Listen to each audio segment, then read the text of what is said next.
جب رسول اللہ صلی اللہ علیہ وآلہ وسلم کے پاس جبریل امین یہ خبر لے کے آیا کہ اے اللہ کے رسول، آپ کو جو عالم ارواح میں دکھایا گیا تھا اس مطابق یہ سال آخری سال ہے، اگلے سال آپ اپنے اللہ سے ملاقات کریں گے۔ بس رسول اللہ نے جیسے ہی اس خبر کو سنا، آپ نے ایک اعلان کروایا کہ اس مرتبہ ہر کسی کو یہ خبر سنائی جائے کہ کوئی بھی اپنے گھر میں نہ بیٹھے، اس سال حج کو میں محمد خود چلوں گا۔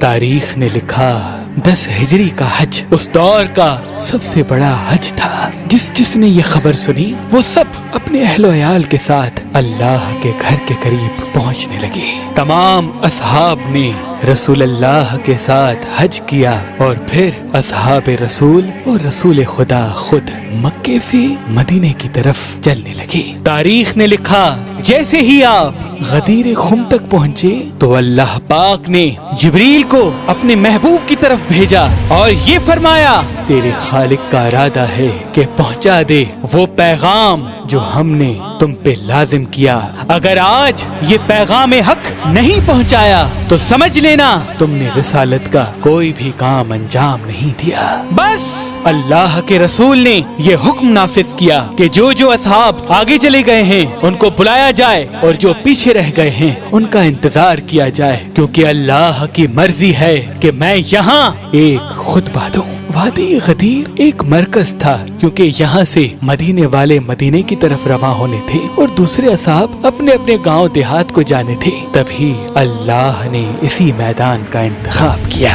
اصحاب نے یہ کہا، یا رسول اللہ اس صحرا میں ممبر کیسے بنائے؟ اللہ کے محبوب نے فرمایا، اپنے اونٹوں سے پالان اتارو اور اونٹوں کے پالان سے ایک ممبر تیار کرو، کیونکہ آج کا پیغام حق و باطل کی پہچان ہے۔ بس اونٹوں کے پالان سے ممبر تیار کیا گیا اور جب تمام اصحاب آ پہنچے، اللہ کے رسول ممبر پہ آئے اور فرمانے لگے کہ اے لوگو، میں وہ محمد ہوں جس کو اللہ نے منتخب کیا تاکہ میں تم لوگوں کو اللہ کا دین سمجھا سکوں، حلال و حرام میں فرق بتا سکوں، اللہ کا قرآن تم تک پہنچا سکوں، لیکن ان قریب میں تمہارے ساتھ نہیں رہوں گا۔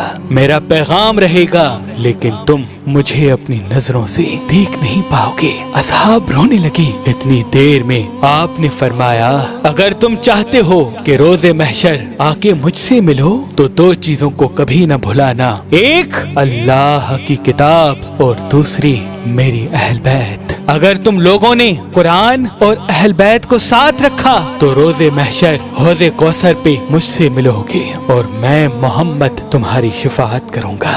اور پھر آپ نے علی ابن ابی طالب علیہ السلام کو ممبر پہ بلایا اور تمام اصحاب سے مخاطب ہو کے فرمانے لگے، بتاؤ میں کس کس کا مولا ہوں؟ ہر کوئی ہاتھوں کو اٹھا کے کہنے لگا، یا رسول اللہ آپ ہمارے مولا ہیں، یا رسول اللہ آپ ہمارے آقا ہیں۔ پھر آپ نے علی ابن ابی طالب علیہ السلام کا ہاتھ بلند کر کے فرمایا، من کنت مولا ہو فہذا علی مولا، جس کا میں مولا ہوں اس کا یہ علی مولا۔